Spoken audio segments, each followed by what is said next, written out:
Salut les People, salut tout le monde, j'espère que vous allez bien. On se retrouve pour une nouvelle vidéo de présentation d'un gros Kickstarter.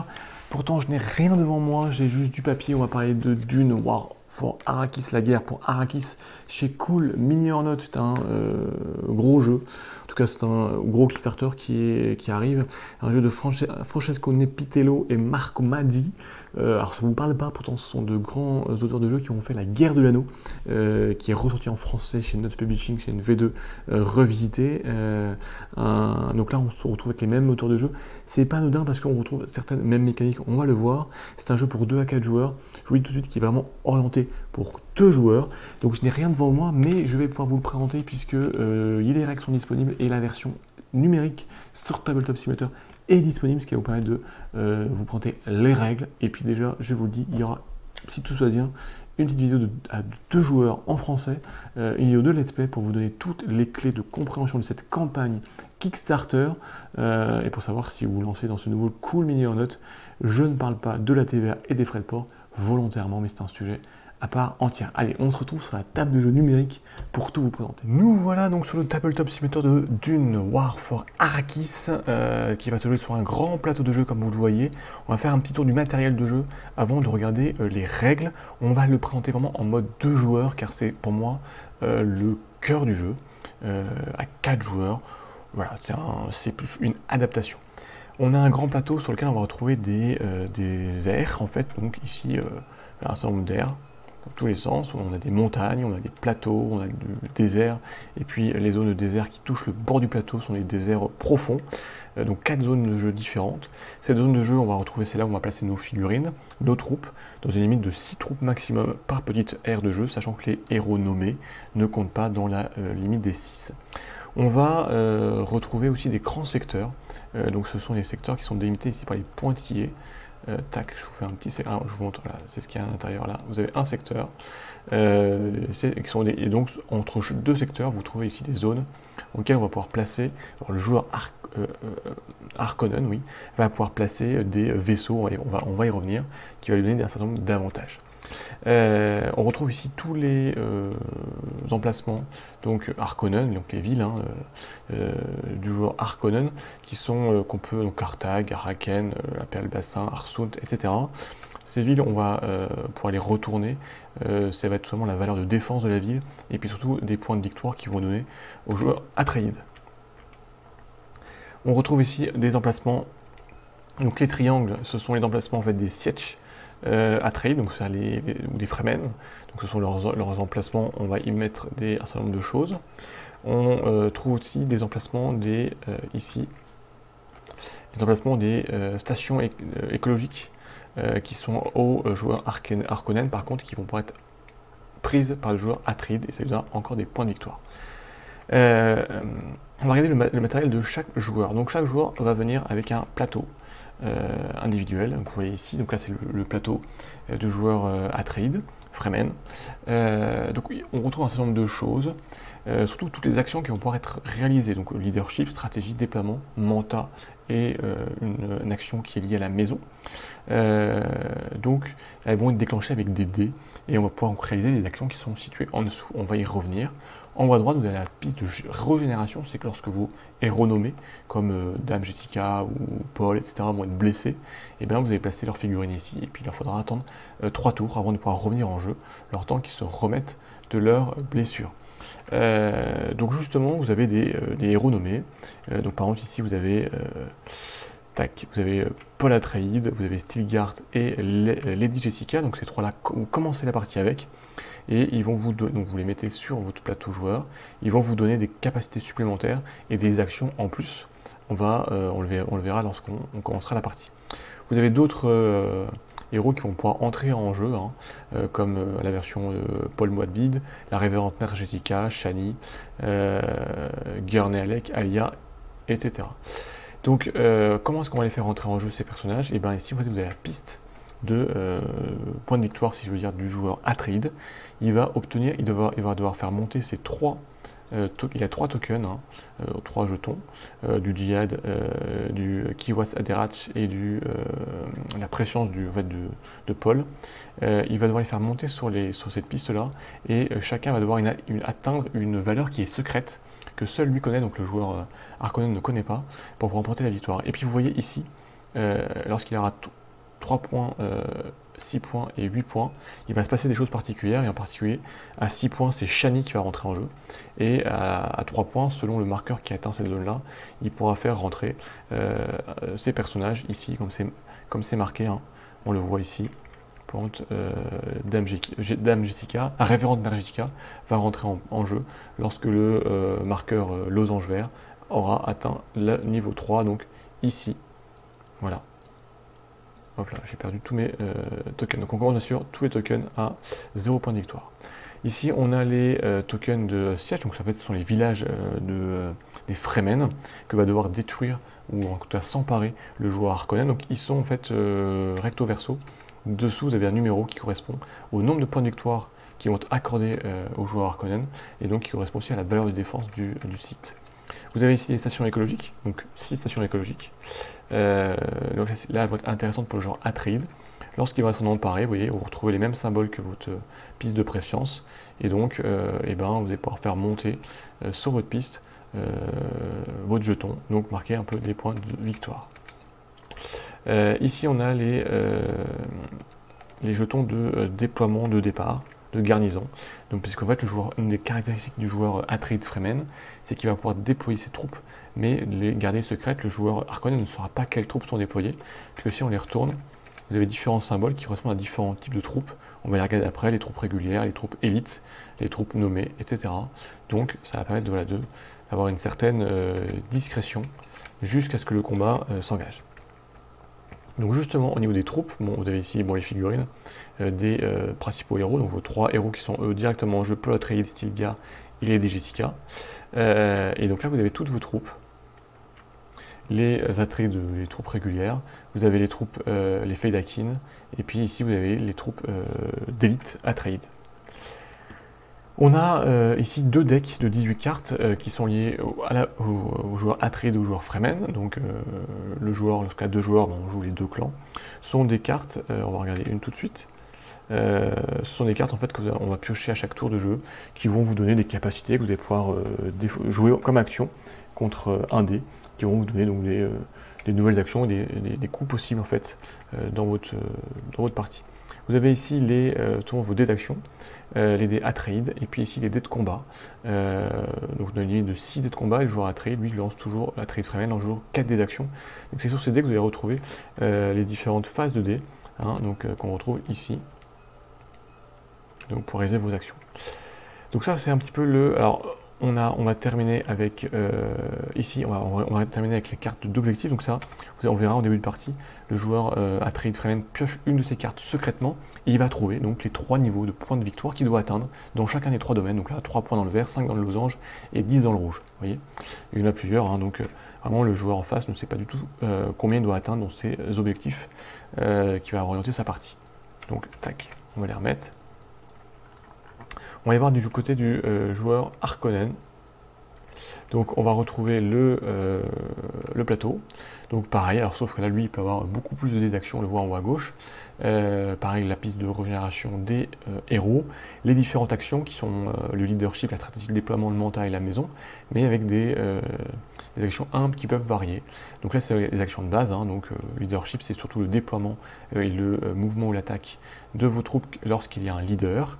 La stratégie c'est pareil mais sans leader. Le déploiement c'est pour déployer de nouvelles troupes. Mental c'est pour piocher des cartes de planification, on y reviendra.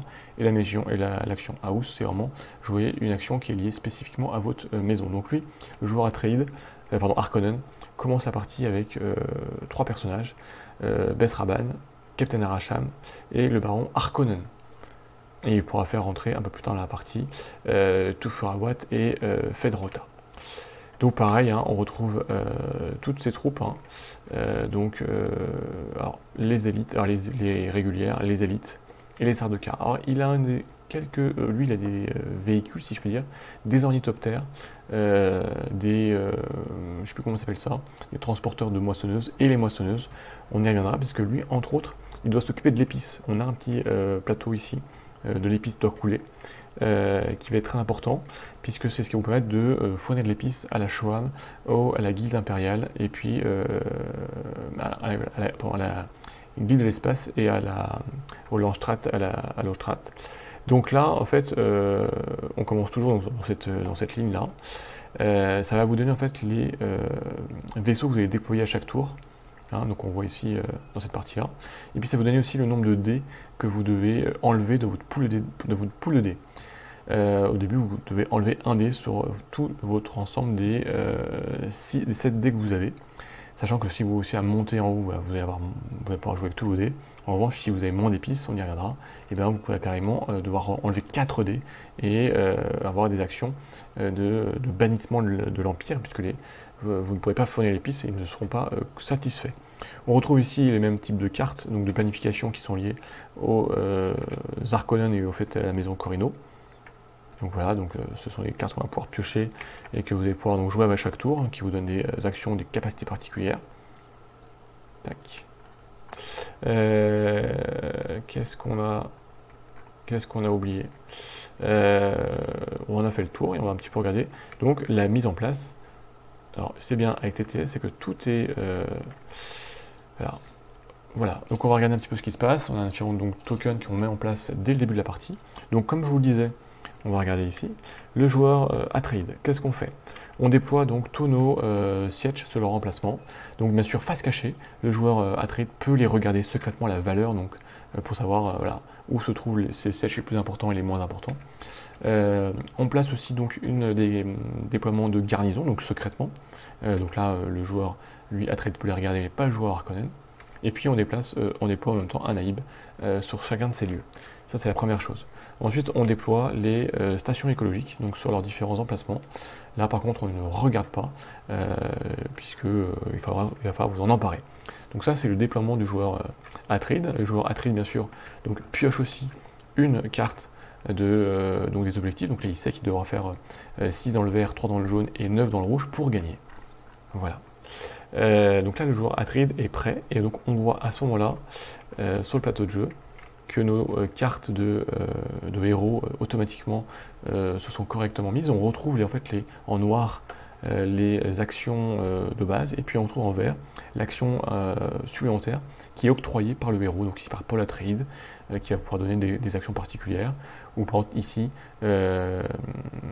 Stilgar qui vous permet de déplacer 3 légions différentes, au lieu d'en déplacer 2 de base, mais qui vous permet toujours d'attaquer sinon avec une légion. Donc voilà vos différentes cartes, et là le joueur Atreides est prêt à jouer. Alors on fait pareil avec le joueur Harkonnen. Donc lui c'est presque plus simple. Donc il va déployer tout simplement un certain nombre de troupes directement près de ses villes de départ, donc vraiment toutes concentrées ici dans le pôle Nord. Voilà, donc lui il déploie ses troupes, c'est prévu directement, et puis il met en place ses cartes d'action et il est prêt à jouer. Ensuite, on va donc vraiment se lancer dans le cœur de la partie, donc ça va se jouer en round de jeu. L'objectif du joueur Harkonnen, ça arrive à 10 points de victoire. Donc lui, les points de victoire, comment il les gagne? Tout simplement en détruisant les sièges. À chaque fois qu'il détruit un siège, on retourne le jeton, et il marque le nombre de points de victoire qui est indiqué. Voilà. Donc lui, c'est vraiment sa façon de marquer des points de victoire. Les joueurs Atreides, donc lui, il doit, donc, comme je vous disais, sur cette piste de prescience, atteindre les valeurs de sa carte d'objectif, donc secrète. Donc il y a différentes façons pour marquer des points de victoire, on y reviendra, en particulier en s'emparant des stations écologiques. Donc comme ça, là, on retourne et on fait avancer le même marqueur d'un point. Ça, c'est une des façons. C'est aussi en s'emparant des villes du joueur Harkonnen. Donc pareil, il va marquer un point là dans chacun des 3 domaines. Et puis, il y a encore d'autres façons de marquer des points, on y reviendra après avec d'autres cartes de prescience et en détruisant les moissonneuses qui récupèrent l'épice. Alors, en début de votre tour, tout simplement, vous piochez 2 cartes, une carte de chacun des 2 decks, donc vous mettez dans votre main. Et donc, en fait, ces cartes, on va les mettre là pour les voir. Donc ces cartes, vous avez en main, vous aurez une limite de 6 cartes en main, et donc vous pourrez les jouer à votre tour de jeu. On doit ensuite, ici, je n'en ai pas parlé, mais révéler, mettre 3 cartes de prescience en jeu pour le tour. Donc ça va intéresser le joueur Atreides, on retrouve les symboles. Hein. Donc ça va être une des façons de marquer des points de victoire durant ce tour. on le voit, donc là c'est le point de victoire qui vont être marqués si on réalise l'action qui est indiquée en dessous. Voilà. Donc par exemple ici, on marquera 2 points de victoire dans le vert si on dépense n'importe quelle dé d'action et on élimine un leader naïve d'une légion contenant Paul. Voilà. Et dans ce cas-là, on marque 2 points de victoire dans la joueur concerné, ou 3 points de victoire si on dépense n'importe quelle action et on place, si Paul est sur le plateau, dans ce cas on retire sa figure, et en fait on le met sur la piste de régénération, et on marque 3 points de victoire, mais il ne sera pas disponible pendant 3 tours de jeu. Voilà, etc. Donc ça c'est pour le début du tour. À chaque début de tour, on pioche des cartes, on pioche 3 cartes en fait. Ensuite, on doit tout simplement déjà lancer le dé. Donc, non, d'abord, le joueur Harkonnen doit placer ses véhicules. Donc, pour ça, il va se placer ici. Il va regarder donc le nombre de véhicules qu'il place. Donc, en début de partie, il doit placer 4 moissonneuses qui ramassent l'épice, 2 ornithoptères et puis un véhicule de sauvetage des moissonneuses. Alors, où est-ce qu'il les place ? Les ornithoptères et puis les véhicules de secours, si je peux dire des moissonneuses, il les place sur les emplacements entre les différentes aires de jeu. Donc là, il fait quand même un petit peu comme il veut. Donc voilà, on va prendre un ornithoptère, pardon. Je vais en mettre un là. Je vais en mettre un là. Donc ça, c'est pas un ornithoptère, c'est le véhicule pour sauver mes moissonneuses. J'ai placé un alors, je les cherche ici. Donc j'en ai combien ?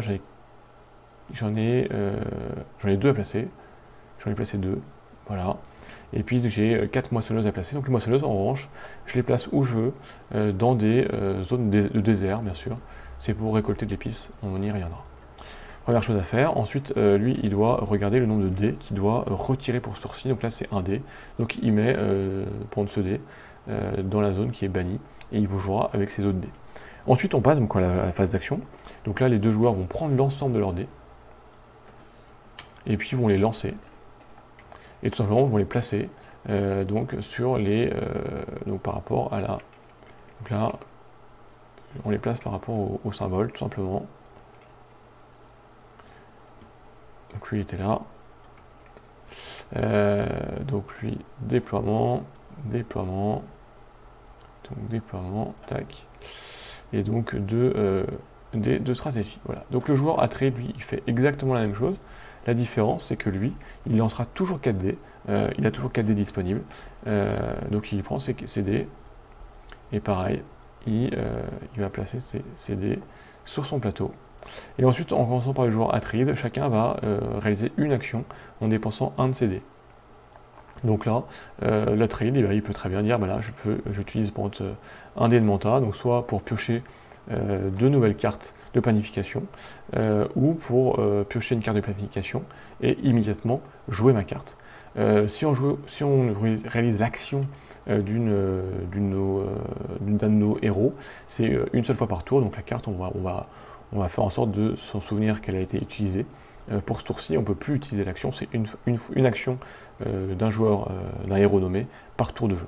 Donc on utilise l'action, et puis on met notre dé dans la zone des dés usés.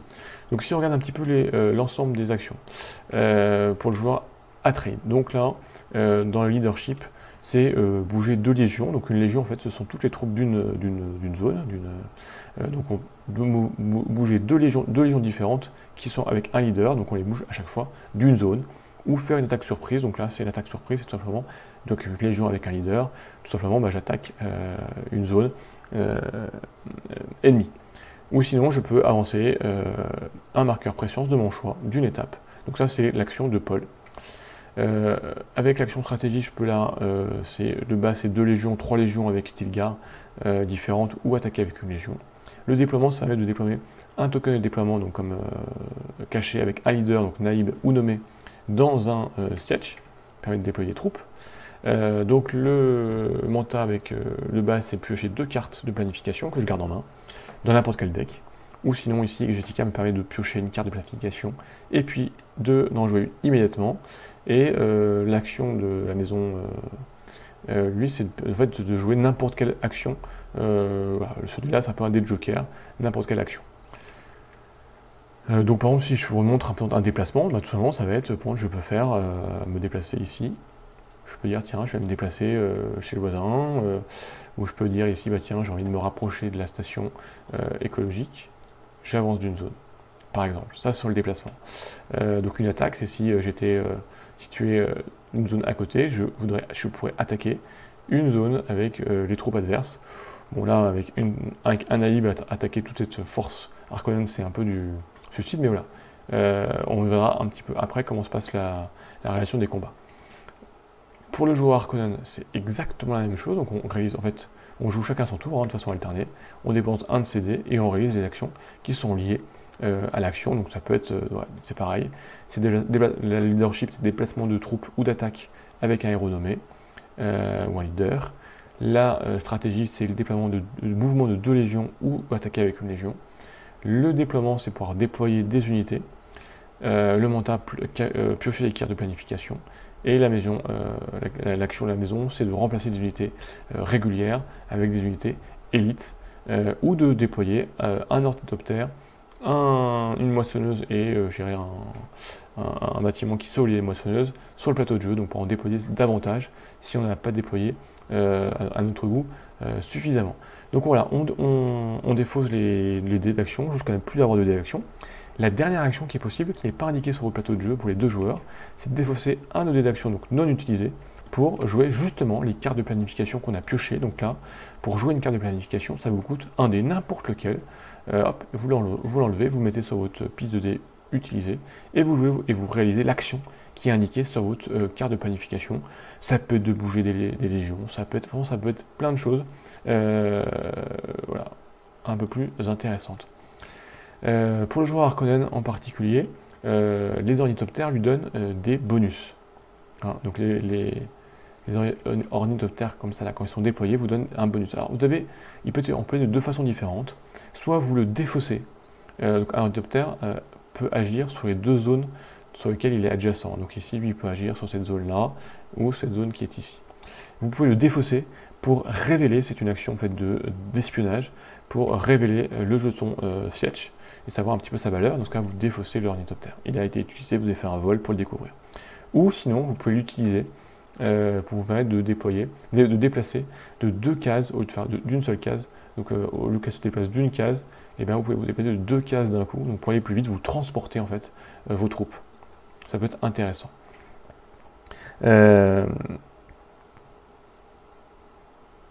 Donc on a vu un petit peu toutes les actions. On reviendra sur la phase de combat. Ensuite, quand on a joué toutes nos cartes, nos actions, on va arriver à une phase de désert qui est jouée par le joueur Atride. Alors là, on va devoir piocher des pions des verts, hein, donc c'est des pions qui sont ici. Donc, hop là. Donc ces pions-là, on doit en piocher et les placer sur chaque zone ou de désert où se trouve une légion Harkonnen, donc où se trouvent des troupes Harkonnen. Donc voilà, typiquement, on aurait eu ici ces troupes qui auraient été là, admettons, hein, tac, elles seraient venues là. Et bien, on doit mettre ici un petit token. Et pareil, sur toutes les zones où il y a des moissonneuses qui sont en train de récolter l'épice. Donc on en place sur toutes les zones et puis ensuite on les révèle. Donc il y a différentes faces, on va rechercher, il y a 3 faces différentes. Bien sûr, je vais en trouver que 2. Voilà. Donc il y a ces 3 faces-là. Il y a ces 3 faces-là. Ici, tout simplement, rien ne se passe, le token est éliminé, c'est une fausse alerte, il n'y a pas de vert. Ici, c'est, soit si c'est sur un emplacement de désert classique, il ne se passe rien. En revanche, si c'est sur un emplacement de désert profond, c'est-à-dire les déserts qui sont au bord du plateau de jeu, et ben, vous déployez un ver des sables. Voilà. Voilà. Vous déployez ici un ver des sables, par exemple. Et donc, le dernier token, en revanche, lui, c'est tout simplement, il y a un ver des sables qui est déployé. Donc, par exemple, ici, dans cette zone-là, on a retourné donc un token qui nous dit qu'il y a un ver des sables qui apparaît si on est bien sur une zone de désert en bord de plateau, ce qui est le cas. Donc on met un ver, on retire le token. Donc là, ce qui se passe, c'est que automatiquement, le moissonneur est enlevé, il est avalé par le comment ça s'appelle, par le ver en fait, tout simplement. Si on est sur un endroit avec des légions, et ben on va déployer pareil un ver. et on va lancer les dés en fait, parce que ça va remonter une attaque de vert. Donc sur un désert, on lance 2 dés d'attaque, donc du joueur Atreide, hein. Ces dés là, c'est les 2 petits. Et si c'est sur une zone comme ici, 2 dés d'air profond, ça va être 3 dés d'attaque. Donc on va lancer les dés, tac, et on va regarder en fait les dégâts qui sont causés. Donc chaque sorte de flèche, ce sont un dégât qui est causé. Donc les troupes normales sont éliminées sur un dégât, comme les leaders, et les troupes élites, elles sont éliminées sur 2 dégâts, c'est-à-dire que quand vous prenez un dégât, vous enlevez votre troupe leader pour la remplacer par une élite. Donc voilà, donc vous appliquez les dégâts et vous devez retirer donc, potentiellement toute votre légion ou les troupes qui ont été attaquées par le ver. Si par hasard il y avait aussi une moissonneuse et que il ne reste plus de légion qui est détruite, la moissonneuse est aussi détruite et vous ne pourrez pas récolter des pistes tourcis avec cette moissonneuse. On doit aussi, comment ça s'appelle, lancer l'effet des tempêtes de Coriolis. Donc là, c'est surtout les zones de plateau et de désert où se trouvent encore des légions arconènes, en fait, sauf là où il y a des villes. Et bien pareil, on lance des dés d'attaque et pareil, donc sur l'emplacement des déserts profonds, c'est 3 dés d'attaque, 2 dés d'attaque sur les plateaux, sur les zones de désert et sur les zones de plateau, c'est 1 dé d'attaque, et on applique les effets. En fait, c'est tout simplement parce que les troupes arconènes ne sont pas vraiment équipées pour faire face au désert. Donc, quand il y a des tempêtes, ils prennent des dégâts supplémentaires. Ils sont seulement protégés lorsqu'ils sont dans leur ville. Ensuite, on passe à la récolte de l'épice. Très importante. Donc là, on regarde les moissonneuses qui restent du joueur arconène, qui va les retirer à ce moment-là. Il récolte une épice pour chaque moissonneuse dans une zone de désert, donc ici par exemple, et il récolte ici, s'il était là, 2 épices dans la zone de désert profond. Donc il récolte toutes ces épices, et ensuite il doit l'utiliser. Alors comment est-ce qu'il l'utilise? Il l'utilise ici sur ce plateau de l'épice de coulée. Pour conserver la même hauteur, un jeton, il doit dépenser 2 épices. Pour le faire augmenter d'une zone, il doit dépenser 3 épices. Et s'il ne dépense pas, s'il n'a pas assez d'épices et s'il ne dépense pas, le token redescend. Donc admettons qu'il ait pioché, qu'il ait eu 5 épices. Il peut très bien dire avec 5 épices, je utilise 3 pour monter ce token d'un niveau. Celui-là, je le garde au même niveau. Et là, j'ai utilisé 3 tokens pour monter, 3 épices pour monter, 2 épices pour rester au même niveau. Et bien, il me reste plus d'épices. Donc le dernier, il redescend. Et là, il est sur la piste ici de cette piste-là. Ce qui veut dire qu'au prochain tour, il aura 2 dés en moins. Et par contre, il déploiera davantage de moissonneuses et toujours 2 ornithoptères et une épice pour un vaisseau pour sauver ces moissonneuses. Alors d'ailleurs, on n'a pas précisé, tout à l'heure on a déployé des vaisseaux pour sauver vos moissonneuses. Alors comment ça se passe? C'est en fait quand on révèle donc les tokens du désert avec les... On va se mettre là. Tac, on dit qu'il y a un... On va prendre ce token là par exemple, qui va être révélé ici. On va enlever celui-là. On dit qu'il y a une moissonneuse qui est là. Donc là, on a pioché un token pour cette zone de désert, puisqu'il y a une moissonneuse arconène, on le révèle, il y a comment ça s'appelle, un ver qui doit apparaître, donc même qui apparaît. Donc, à ce moment-là, la moissonneuse devrait être engloutie et disparaître, et là, le joueur arconène peut dire, non, hop, j'utilise mon super transporteur là, pour intervenir sur la zone, et pour donc sauver ma moissonneuse. Donc, dans ce cas, on laisse la moissonneuse sur place, et on laisse le ver sur place, et jusqu'à la récolte de l'épice, et à ce moment-là, on retire l'épice, mais en revanche, le ver va rester sur place, il pourra être utilisé par le joueur Atreide pour attaquer le joueur arconène qui viendrait dans cette zone-là avec son ver. C'est une des actions qui lui est possible, qui lui est donnée. Une fois qu'on a fait ça, une fois qu'on a fait donc la partie, l'épice doit couler, on va arriver à la fin de tour. En fin de tour, on retire tous nos vaisseaux, donc l'ornithoptère sont retirés, les moissonneuses sont retirées, voilà, tout est retiré. On rafraîchit toutes ces cartes de leader, donc cartes de leader qu'on aurait utilisées, on va pouvoir les réutiliser au tour suivant. On vérifie qu'on n'a pas plus de 6 cartes de planification en main, sinon on doit en défausser. Et ensuite, le joueur Atreide, lui, il doit venir ici. Il peut éliminer des cartes définitivement si elles ne l'intéressent plus. Donc par exemple, celle-ci, si elle ne l'intéresse pas, il peut l'éliminer complètement. Et garder ces deux cartes, dans ce cas-là, elles sont remises dans la pioche. La pioche qui va être mélangée. Et comme ça, au tour suivant, on repiochera nos 3 cartes. Donc voilà, la structure du tour de jeu. Donc rapidement, si on y revient, on commence par piocher chacun 2 cartes de planification, une de chacun de nos decks. Pardon. On relève 3 cartes de préscience, donc pour le joueur Atreide pour marquer des points de victoire. Ensuite, le joueur Harkonnen va regarder le nombre de vaisseaux qu'il doit placer donc sur le plateau, dans les zones prévues ou sur les zones de désert pour ses moissonneuses. Il met de côté les dés qui sont indiqués, donc ici, ce serait 2 dés pour le tour suivant. Hein. Tac. Et ensuite, on lance tous nos dés et on les met sur les actions en fonction du symbole qu'on a obtenu. Et puis ensuite, on a une phase de résolution d'action. Donc, chacun son tour, en commençant par la trade, on résout une action avec un de nos dés, donc les actions qui sont dans la zone indiquée, ou on dépose un dé pour jouer une de nos cartes de planification. Une fois que c'est fait, on passe à une action, une phase des Atreides. Donc on pioche pour toutes les zones de désert où il y a des moissonneuses ou des troupes, des tokens du désert, et on regarde s'il y a des verts qui apparaissent, et dans ce cas il y a des attaques où les moissonneuses sont englouties. Pareil, on fait des attaques pour la tempête de Coriolis, pour les endroits dans le désert ou les zones de plateau, hormis les zones où il y a des cités Harkonnen. Ensuite, on passe à la phase de récolte de l'épice, donc une épice pour toutes les moissonneuses dans les zones de désert qui sont au centre, je dirais, du plateau, et 2 épices pour les zones de désert qui sont sur le bord du plateau, qu'on utilise pour faire monter et descendre nos jetons d'influence auprès de la Shoam, de la guilde de l'espace ou du lance-strat.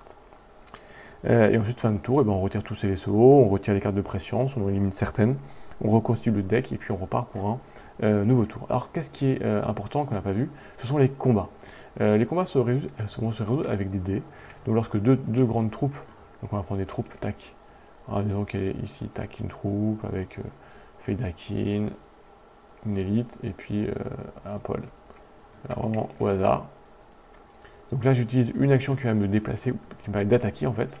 Donc le joueur Atreide va attaquer ici parce qu'il veut s'emparer de cette place Harkonnen. Et bien on va compter en fait déjà la puissance d'attaque. La puissance d'attaque, s'il y a un siege ou une cité, et ben on regarde sa valeur, ça va rajouter déjà un dé. En fonction de la valeur, 2 dés si c'est une valeur de 2, 3 dés si c'est une valeur de 3. Ensuite, on va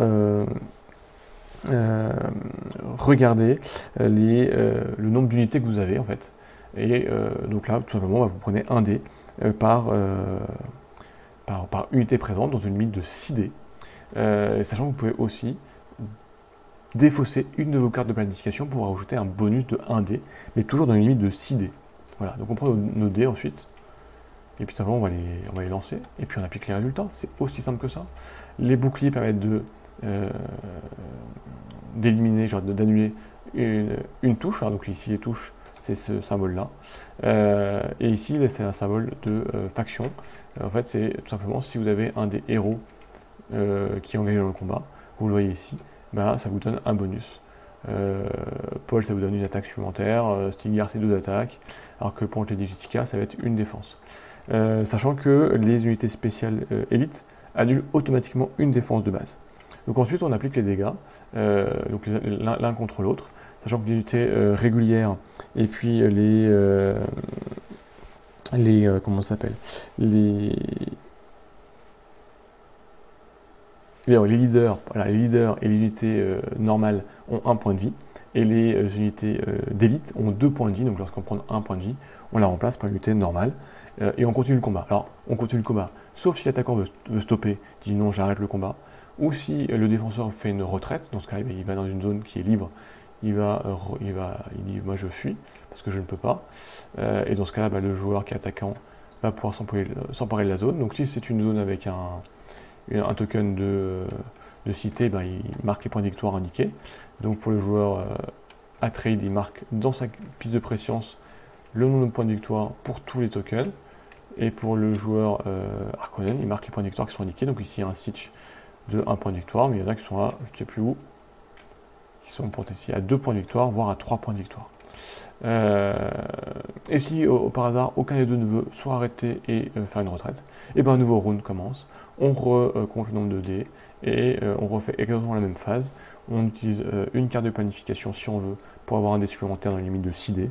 On lance le dé et puis on regarde un petit peu ce qui se passe jusqu'à ce qu'un s'arrête ou n'ait plus de troupes et ait été vaincu.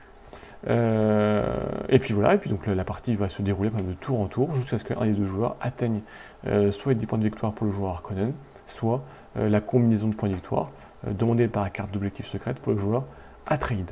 Et le premier qui réalise ça remporte la partie. Qu'est-ce qu'on n'a pas précisé? Oui, tiens, on n'a pas précisé pour que le joueur Atreide. Il va avoir, donc, hop là, non, ici, il va pouvoir à un moment donné avoir par exemple, si on a des tokens qui ont été placés là, non révélés par des effets de jeu, et bien en fait il va pouvoir utiliser ces tokens qui sont donc les tokens donc de verre qu'on place en fin de tour en théorie, pour se déplacer plus rapidement. C'est-à-dire que s'il est ici, par exemple, et ben il va pouvoir, au lieu de se déplacer d'une seule zone, il va pouvoir se déplacer sur toute, en suivant le trajet, il va aller plus vite. C'est comme s'il utilisait un verre pour se déplacer, donc en utilisant bien ses jetons, il va pouvoir se déplacer sur de très grandes distances très rapidement. Donc vraiment, tant qu'il suit le chemin, là, il peut avancer d'une zone pour aller très loin et être très mobile. Et ben je crois qu'on a fait le tour, hein. Les règles sont relativement simples, sont très accessibles, du moment qu'on a compris les principaux effets. Ensuite la stratégie, c'est d'utiliser ces actions du mieux possible, d'utiliser ces cartes de planification qui vous donnent plein d'effets différents. On en a plein, on va peut-être regarder quelques-unes cartes. Donc là, bon, vous pouvez justement placer deux tokens dont je viens vous parler, donc deux tokens de signes des vers sur le plateau, et donc vous allez pouvoir l'utiliser pour vous déplacer beaucoup plus rapidement. Ici, par exemple, vous pouvez bouger un marqueur Imperium de votre choix d'un niveau vers le bas. Ça peut être vraiment être très embêtant pour le joueur Harkonnen. Donc il y en a vraiment plein différentes avec plein d'effets de jeu. Ici voilà, le Gurney rentre en jeu. Voilà. Donc quand il rentre en jeu, eh bien, vous prenez sa carte de déploiement et vous allez la placer voilà, sur sa zone. Et ce qui permet d'avoir des nouvelles effets de jeu pour la partie. Qu'est-ce qu'on a fait? La planification, les presciences, on a un peu tout vu, hein, donc vous voyez, c'est vraiment pas très compliqué, c'est compris toute la structure de joueur. C'est un jeu qui est complètement asymétrique. Le joueur vraiment Harkonnen va jouer sur la puissance, il va être très puissant au début avec beaucoup de troupes, mais il va devoir réussir à avoir assez d'épices pour conserver l'amitié, le soutien donc des différentes guildes. Sinon il y aura de moins en moins de dés, donc moins en moins d'actions possibles, jusqu'à avoir des bannis si par exemple il n'a pas du tout assez d'épices. On n'a pas regardé ce qui se passe s'il est banni. En fonction du token de la guilde qui est banni, et bien vous pourrez avoir des effets négatifs. Donc par exemple ici, la Shoam va vous dire que au lieu d'avoir une limite de région à 6 unités, ça sera qu'à 5 unités. Ici, le ban impérial, si vous ne pouvez pas vous défausser d'une carte de planification pour vous ajouter un dé de combat, du rôle de bataille, c'est bien dommage, etc.